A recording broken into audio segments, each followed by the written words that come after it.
and start at 2021 in the 5th month of the year of our Lord. And right now it's been more than a year since any of the 5 slackers have run a major road race. And there are a lot of emotions flying around of anticipation, despair. There's just a lot of unknowns going into it. And I can really relate to how Elsa felt on her way to Otto Holland. Oh.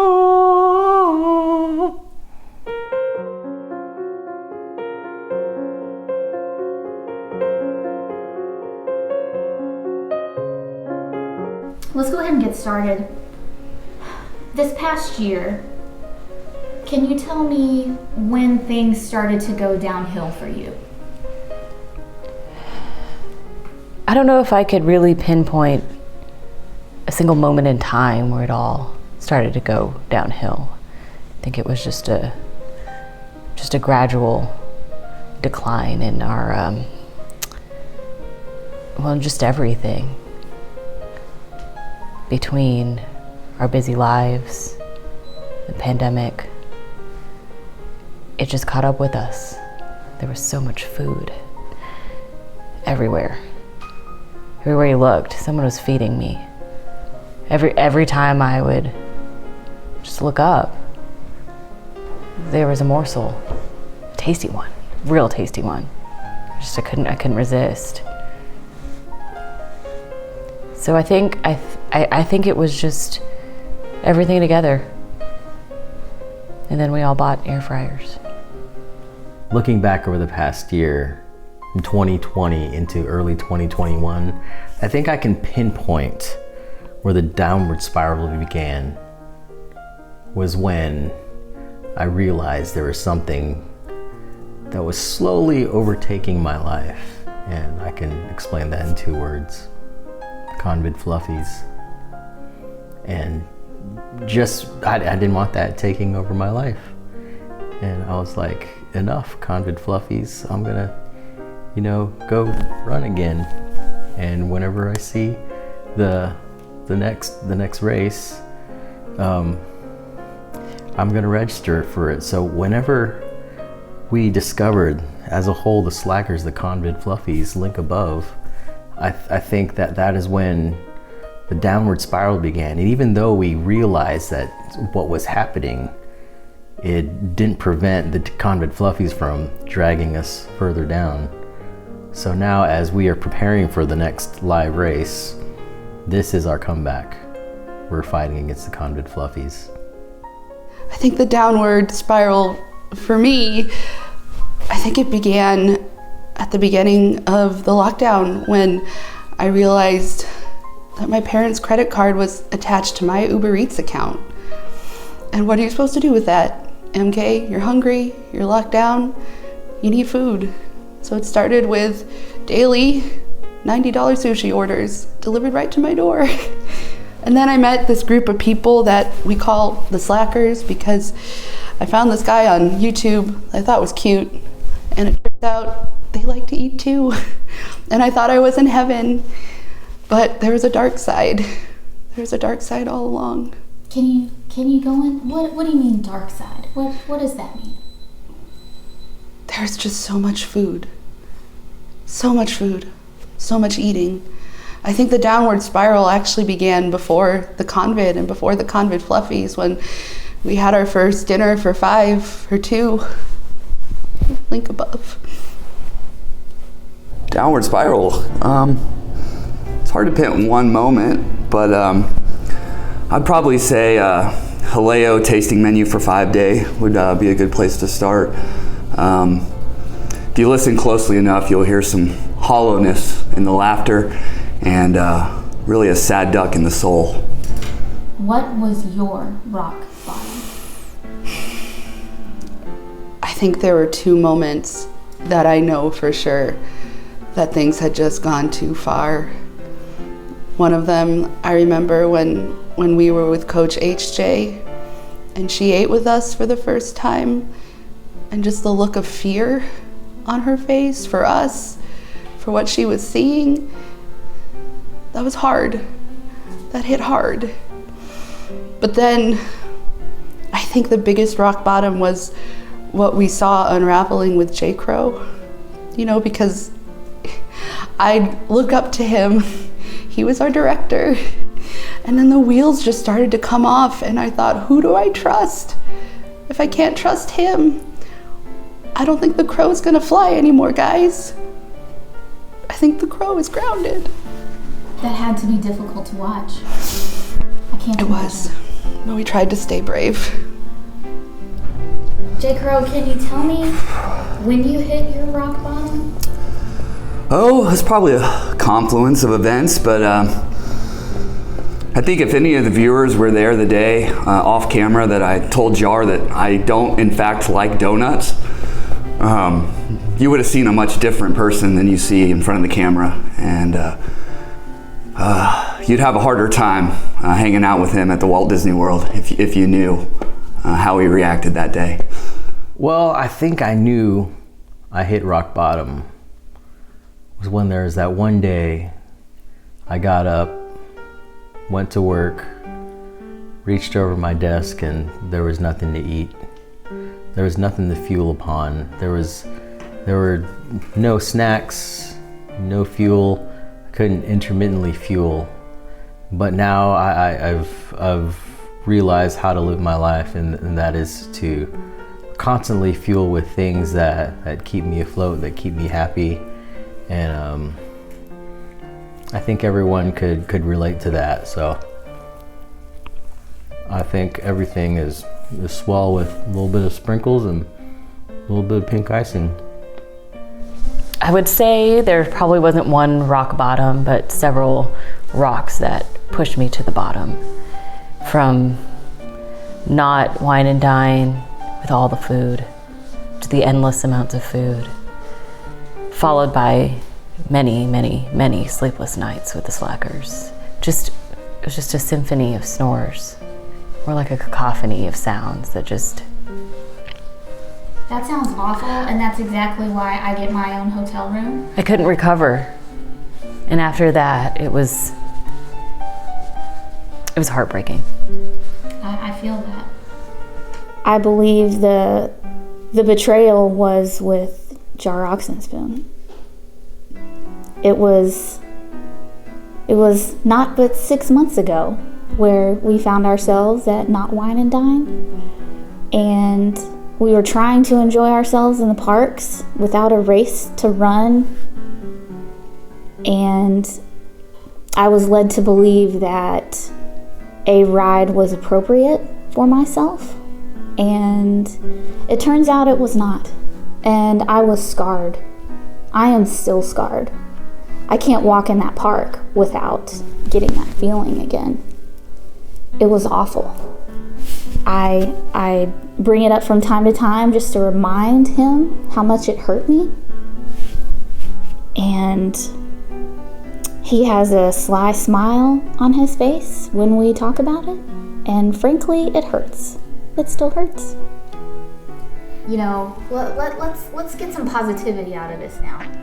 What are your ABC goals for your first race back? You know, towing the line for my first race back up into as I enter the Elite Corral, I think my A goal is that I have a goal of getting to the start line. And that is the primary goal. If I get to the start line, I meet that A goal. And my B goal is to be present at that race.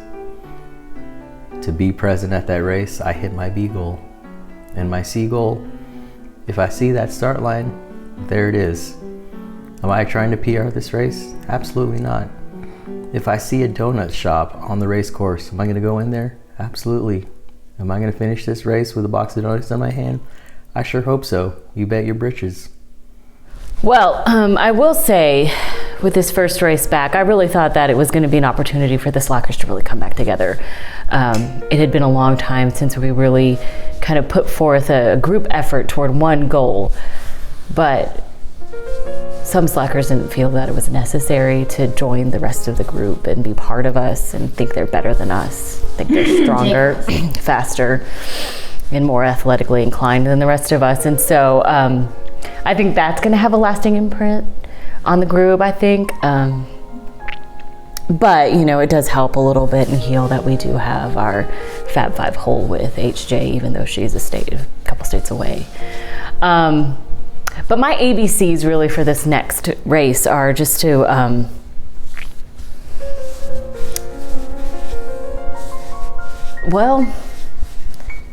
just to keep going, to always be climbing that mountain and making it to that top, because it's got to be there at some point. We have to make it to that mountaintop experience where we feel whole and happy again as slackers. You know, it's been a beacon of light in this trying COVID time. Race on the schedule is important for everyone. So I think anytime we're talking about running, the pressure to keep churning out content for JAR is so high. It's always the primary goal. Because you don't churn out content, you face expulsion from the group, frankly. Do you guys, you viewers, do you really think that it was a coincidence that I missed a Slacker Symposium and then did not come to Not Star Wars weekend? No. That was all planned in the background, and JAR is pulling all the strings. So my primary goal, keep JAR happy and just keep churning out content. You know, he's making a fortune on this channel off the back of us. You know, once I really dug deep and realized that I can do hard things and that I can persist, that I could come back stronger and have a new beginning, I turned that sadness about what I saw unfolding, especially with J. Crow, into anger. Because how could he do that to us? How could the betrayal, right? So I think my ABC goals are stay angry, because who is he to abandon us? My B goal is betray not, because he was one of us. And my C goal for every single step of this race we have ahead, crush the Crow. I think my first A goal would be to work on building the trust back with all of the slackers, especially JAR Oxenspin. I think that's a big deal. When you are spending a lot of training time with those around you, you've got to have trust there. I think we're working on it. We're slowly getting there. I think with the more races that we're signed up for, that will give us more opportunities to build that trust. And during the training process, it's a big thing with me, trust. And without trust, you can't have fun. Maybe that would be my B goal, is to enjoy being with everyone again. Like I said, it was very traumatic. So I think those would be my only two right now. We'll work on C after we get through A and B. Going back to your comment about J. Crows, do you think this situation is payback for when he was not included on the hotel reservation, and he is showing his disgust by not joining the group for Cowtown? I definitely think there's some like residual aggression there. He's not one to be very, very confrontational. And so I think it's just a little passive aggressive for him, and I think it goes back. If you'll go back to Muppets Take Agrabah, you can really see where it just kind of link above, where it really just kind of disintegrates. So a follow-up question: do you think that J. Crow's not being on the Slackers team is going to cause not only issues for this race as not being a part of the rest of the group, or do you think this is the beginning of something bigger down the road? I definitely think that the J. Crow's not joining the team during this race is the just a continuation of this pattern of passive aggressiveness toward the group. And I think that we're going to see it even more so in the next coming weeks. Slackers are looking at some other races, and well, it's remained to be seen whether or not he's going to join the team. And I know a lot of these races have minimums for your team, and typically it's 5. And so if he thinks he's still better than us, are we going to even be able to be a team? What are you looking forward to and eyeing to behold at this race? You realize eyeing to behold doesn't mean anything, right? It's just some weird phrase that he came up with. I'm just reading the script. It's just another. I'm a pawn, just like exactly you. Right. So if you're asking me when I'm eyeing to behold, I don't even like running. Let's just get it all out there. I can't stand it. The guy corners me in the hallway at work one day, says, we're gonna do this race, we're gonna start this channel, and you're gonna like it. And I've just put up with it ever since. I've injured myself, I'm spending all this money I don't have. Just turn the camera, interview's over. Turn the camera. Please, I just have one final question. Please, just one.